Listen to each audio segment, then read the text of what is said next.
good afternoon, or good morning, good evening, wherever you are. It's afternoon here. This is Tuesday. I will be posting the video on Saturday, but this is Tuesday during the week. I want to welcome you back, or welcome to Fletcher House Garden. I'm April. I wanted to do something a little bit different today. It's a garden tour, garden bed tour. We've done that before, but I wanted to show you a bed that's in a little bit better condition than some of the garden areas you've seen so far around here. This is what I call the bird sanctuary. It's not an official, like, accredited bird sanctuary. No. But this, if you can see, here's my large picture window. I have the blinds open. I've talked about it a couple of times. We have some nice comfy chairs on the other side of that window where we like to sit and drink coffee, tea, hang out. And it overlooks this bed as well as the driveway bed that I'm working on. And this bed is the very first bed that I installed here at the house. There was a bed here before, but minimal compared to the size that it is now. I will try to add a line about here so you can see what was existing when we moved into the house. And then the rest of this was all lawn. It was grass, and I have come in and cleared all of that. We have a space to keep our trash receptacles, but this was all grass, and we've cleared it, and it is a flower bed. But I just knew it wasn't long after my husband bought the house. I was here, it was during the winter. I was cooking dinner, and we had a bird feeder hanging on this Japanese maple. Now, what kind of Japanese maple this is, I could not tell you. It was here when we moved in, obviously by the size and the age of it. But there was a bird feeder hanging, and I happened to look out of the window while I was cooking, and there was some cardinals eating, and I just knew, okay, this is a view I want to see time and time again. And so I was like, we need to add some more feeders, add a bird bath here, maybe even some bird houses, keep the birds coming. So is this bed 100% how I want it to be? No. But like I said, it is in a lot better condition than, say, the Big South bed or even the driveway bed. And I wanted you to see something that actually looks decent around here. Now, a couple of things to point out. First of all, a car just honked. You probably heard that in the background. But first of all, it is autumn here. You're going to hear me crunching on leaves if I have not said that already. My hosta, I have a big collection, well, a growing collection of hosta back there in that back corner. And it's starting to yellow. I do not cut those back until they're completely yellow or brown. Or, you know, the weather provokes me to cut it back. And we're not to either point yet. So, yes, my hosta looks a little worse for wear. That's okay. It's supposed to do that. The season's changing. I have some leaves. Second point, I have some leaves that have blown into this bed. That's okay. I clean them up occasionally. But, you know, this is part of the changing of the seasons. It does not bother me. Another thing you may notice, because I've talked about this orientation, here's my driveway. You can see a piece of my driveway here. So the driveway bed that we've been working on is really not far away at all. Another thing I wanted to point out, I have some stepping stones here. I would like to add more. I would like to replace the one that's broken, but I would eventually like to have the stone start about here. Let me point with my foot. And then go around and continue around and get close to this bird bath. Because I would like to have some steps in here for the not too distant future. I'll have to start trimming the boxwood. So maybe I'll start over here as I start identifying and talking about some plants. One of the first plants I planted in here, with the exception of the hostas. I think that truly was the first thing I started throwing any hosta I could find. I would buy them in 2s or 3s and start accumulating them in this corner. And they do great here. They bloom for us. They're just wonderful. Love them. But I digress. My boxwoods. These 4 have been here 2.5 years. And yes, I know I'm saying they've been here 2.5 years. And a couple of them still have tags on them. I know, bad gardener. Bad gardener. I need to clip those off, and I will, because I know it can cause damage to the plant. But I have 4 boxwoods here. These are wintergreen boxwoods. They do very well for us here. I haven't had any issues with disease or blight, knock on wood. They're doing great. But they will grow, I believe, 4 to 5 feet tall. I have spaced them out where they will grow together some, and the idea is to start a hedge here, because as you can see, I do have some guttering. I'm not quite sure what the correct term is for this, but rain runoff. I want to cover that or camouflage that with the boxwood, and as they grow, they'll cover that. But I'm almost to the point where I can start trimming them. I have not trimmed them since I've planted them, and you see they're wonderful. I have more boxwood, that I've recently transplanted here. As you can see, I'll run some of these by you. Again, the hope is these will grow together, form a bit of a hedge. I'll have a little blank spot here, and that's intentional because I would like using the foot as a pointer. I'd like my stepping stones to start here. And then I have some more here that again would like them to grow together, form a bit of a hedge. You can see some of these don't look that great. I mentioned they were recently transplanted. They were in a lot of sun. And not that these guys can't take sun. When they're in a lot of sun and then you have a gardener who's too busy to water them, not a good thing. So I'm hoping now that they're in a bit more shade and I'm in a position where I can water them more before winter hits, I'm hoping I can keep them. If I lose 1 or 2 of them, that's okay. I'll replace them, but it's worth a shot to try to save them. So again, hopefully in time, I'll have a nice little boxwood hedge that I will have around this bed. Be very attractive. The next plant I would like to point out will be this trio here. This is from the Southern Living Plant Collection. These are the blush pink nandinas. I really like these. These do well in part shade, part sun, part shade. These have been here, again, about 2.5 years. I planted them not long after the boxwood. And they do great. I have them in other places around the yard. But I do like the coloring. They are evergreen here.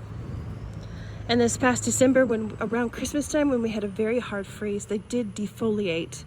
And I thought that I had lost them. But lo and behold, I waited and waited and waited, and come spring, here they are. Leaves are back. It's like they haven't skipped a beat.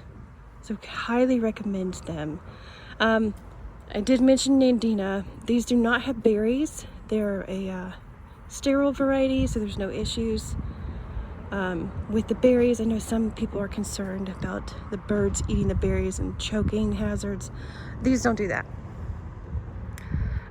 Not a plant, but a bird bath that I love. We got this at Lowe's not long after we moved in, about the time that I knew I wanted this bed to grow and be dedicated to birds. Really love it. The birds that are inside it, let me see if I can get in here. These are cement or concrete. My parents actually gifted those to me. They bought them at a nursery that's local here. I don't know that I could find a link for those, but just very sweet little birds. They're decorative, but I also like to think that if a bird or even like a pollinator needed a place to rest, there's a place they can perch, in addition to the rim of the bird bath. Now I've already mentioned, let me step. Already mentioned the hosta. I have a variety of hostas here. Some of them I don't remember who they are. Like I remember what varieties I have bought. Now, I don't know where they're located in this corner, but I have a couple of Patriot hostas.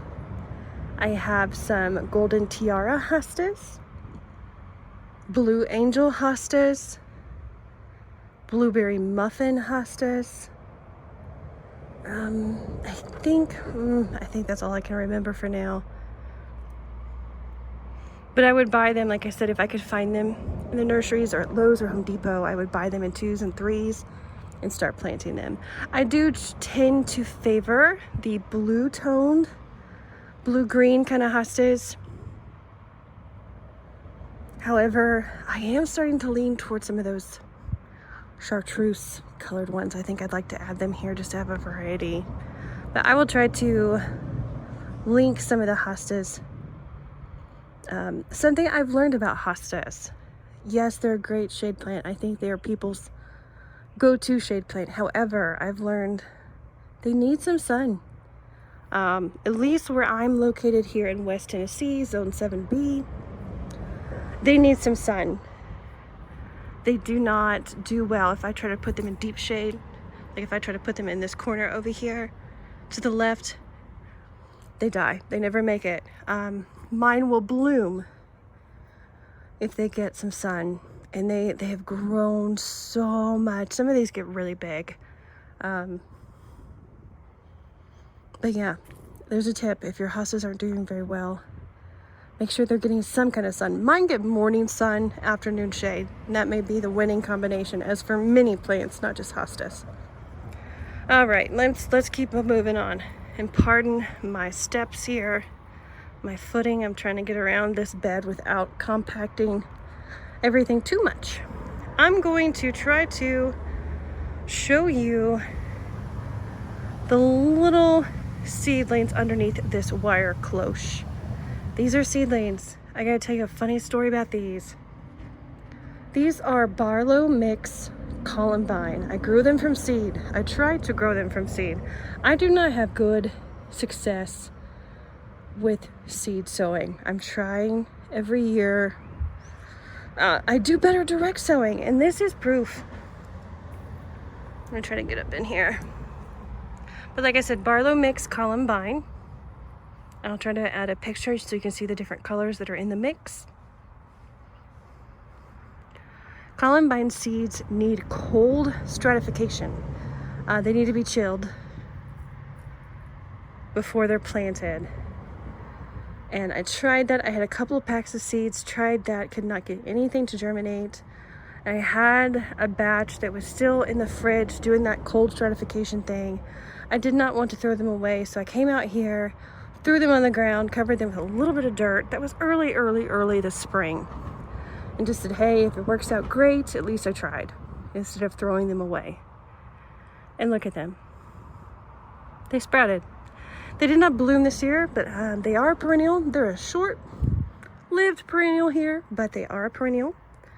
So I'm hoping they will come back next year and bloom. But isn't that funny? Yeah, just throw them on the ground. They'll do what they need to do. Don't fuss too much, I guess. All right, let's move to here. This beauty.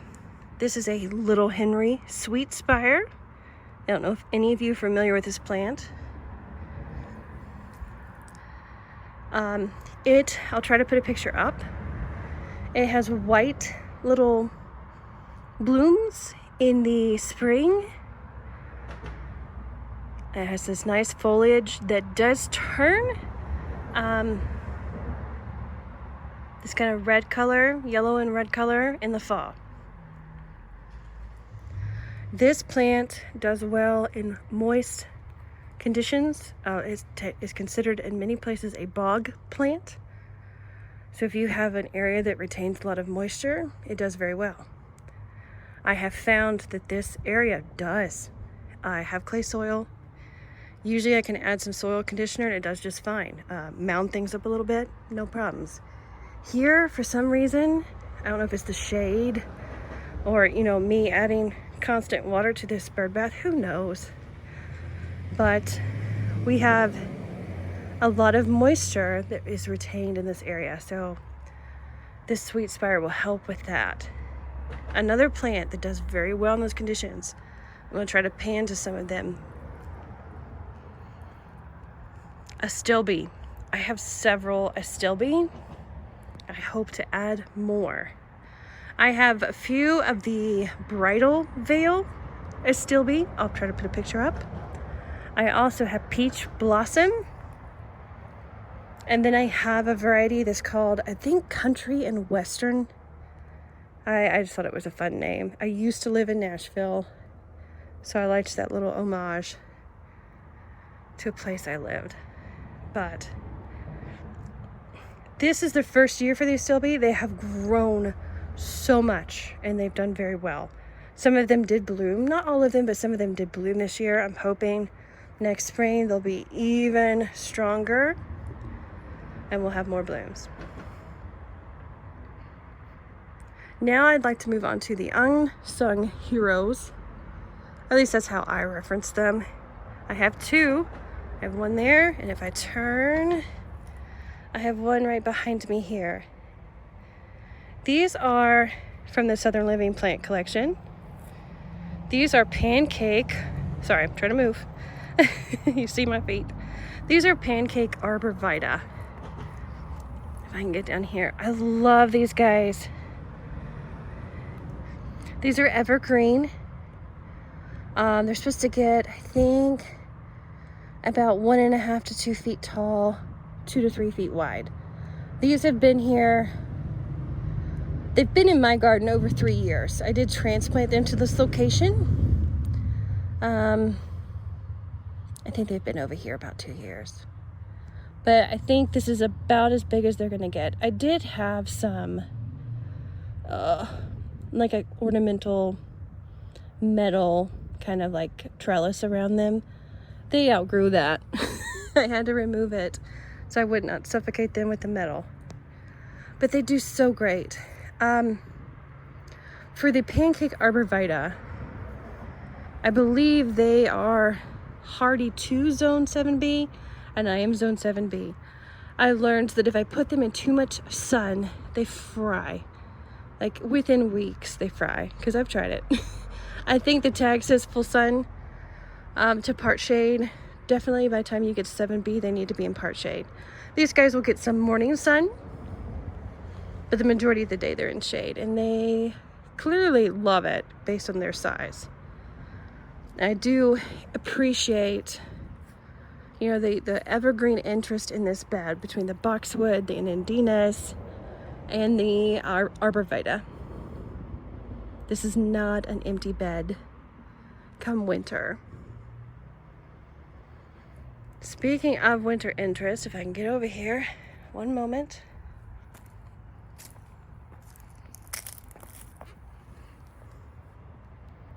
This little fella is a gray owl juniper, and I hope you can see how blue he is in this video. That if it's coming across blue, that is not any adjustment on my part. That is real life coloration. I mentioned with the hostas, I do like blue-green, or maybe even like gray-green foliage. And this thing, blue. It is blue. It has berries on it. Let me see if I can get a close-up here. Bear with me. Can you see some of these berries?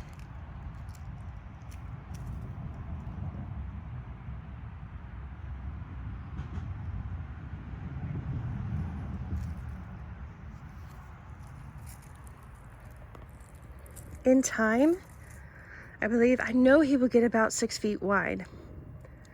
I think he gets about 2 feet tall. But I'm looking forward to having him kind of fill in some of this space. We're getting close to my trash receptacles there, but I'm hoping it'll fill in some of the space. In time, these boxwoods may be too close to it. I will figure that out. You know, I may be trimming some boxwood or trimming some of the juniper, but I think he'll have plenty of room. This juniper has been here, again, about 2 years. A lot of these plants, with the exception of some of the newer stuff like the astilbes, the columbine, these transplanted boxwood, been here about 2 years. And the first year, he did not do much at all, and I was concerned that I had made a mistake, maybe put him in the wrong spot. But he, at this point, has tripled in size since I planted him. And I said about 2 years. It's been about 2 years. So, love this plant. Evergreen interest. I like junipers, period, though. I know some people aren't fans of junipers. I personally really like them. So, I did not mention it, but over here towards the left, I do have, it's a holly. And it's stretching. I'll have to remember the name and I'll put it on the screen. I need to move it to where it gets more sun. But it's been there about 2.5 years. And it's grown quite a bit, but it's, like I said, it's stretching a lot, trying to get some sun. The trash cans usually block it. So I'm gonna try to find a new place for it. And maybe I think I would like to put a rain barrel here. Try to collect some rain that I can use to water the garden. I don't know. If you have any experience with a rain barrel, let me know. But I thought it might be a good idea to collect some rain so I can help water the garden with natural water. I think I've touched on all the plants that are in this bed. If I missed anything that you may notice, please drop a note in the comments and I will follow up on what the plant is.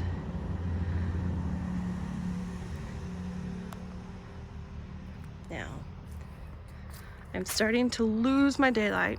I do have some bird feeders here. I love this one on the left. It is a squirrel proof bird feeder. Excuse me. It's a squirrel proof bird feeder. I'll try to put a picture of it. We definitely have squirrels around here, and my bird feeder here to the right, it's empty, yes, but it is not squirrel proof at all. And I get it, fine, squirrels need to eat too, but so far the bird feeder on the left has been successful. They have not been able to get into that thing. So, fingers crossed that works out. I hope you enjoyed this video. I hope you have a great weekend. As always, thank you so much for being here. If you have not subscribed, I would encourage you to do that. We post every Saturday. Enjoy your weekend. Take care.